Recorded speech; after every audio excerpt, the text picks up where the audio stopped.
Man goes into a shoe store and buys a pair of shoes out of his own pocket. Now, a policeman in New York City makes about $100,000 a year, but it costs about twice as much to live in New York City as it does Wasco. But he goes and buys a pair of shoes, and he places those shoes, literally got down on his knees and put those shoes on that derelict, that drunkard's feet. Now see, you have two human beings that are in the world. You had one that chose to do something with his life. New York policeman. The city that is so proud of that New York Police Department. Been there many, many times. This policeman took out of his own pocket and bought shoes and put them on the feet of an individual that had done nothing but make bad choices all his life. That's what our life comes up with in the summation of it at the end of it. And I'm close to the end of mine. And it all comes up to the summation of choices.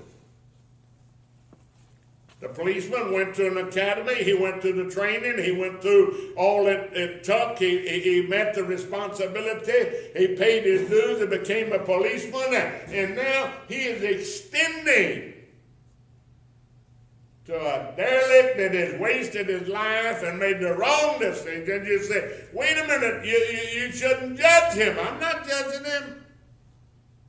He judged himself as being unworthy and living his life laying on the sidewalks.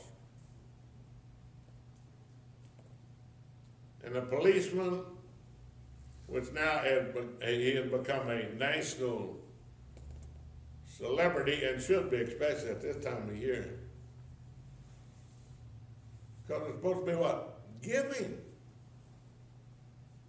Hallelujah. In him was life, and the life was the light of men. You don't have to stumble around in the darkness. You can walk in the light.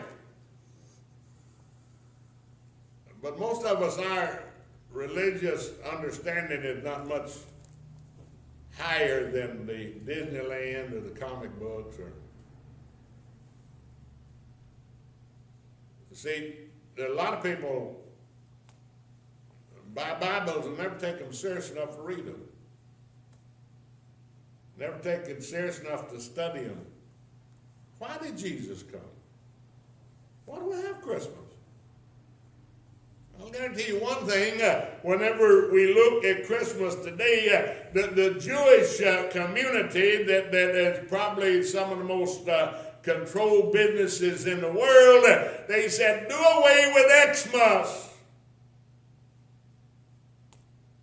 What the church is, it was the Jewish business people that said put Christ back in Christmas. You just have Xmas, it's not long for it, doesn't mean much. It's like Black Friday, Blue Friday, and all this sales. Huh? Now, let's know what it said.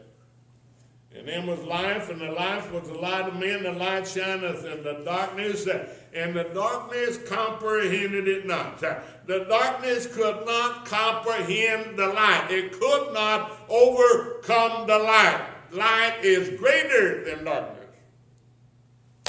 We came in this church last night after we got through driving all that rain and all, and I said, well, let's go over to the church and turn the furnaces on before we go home. We came in. It's dark in there. Couldn't see anything. I felt up around there and felt the light switch. Turn the light on. You know what? Did you turn the light on that drives out the darkness?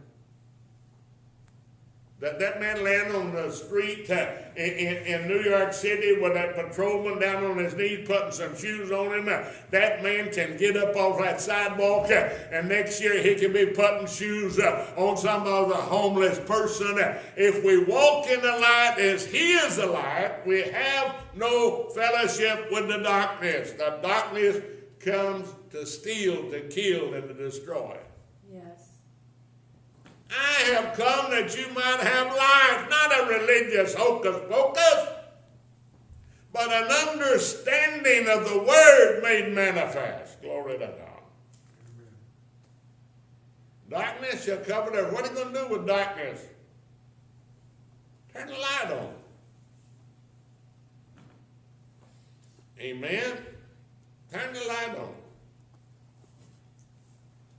115th Psalm, the second verse. Look at it again.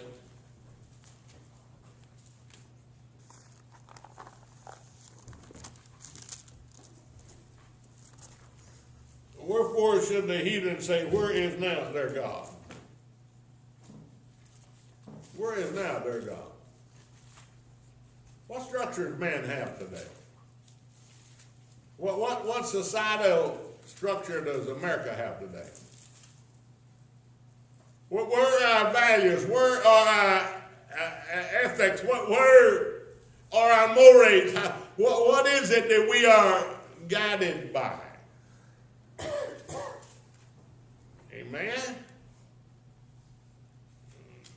Wherefore should the heathen say, where is now their God? But our God is in the heavens. He had done whatsoever he had pleased. Our God is in the heavens. Now, where are the heavens?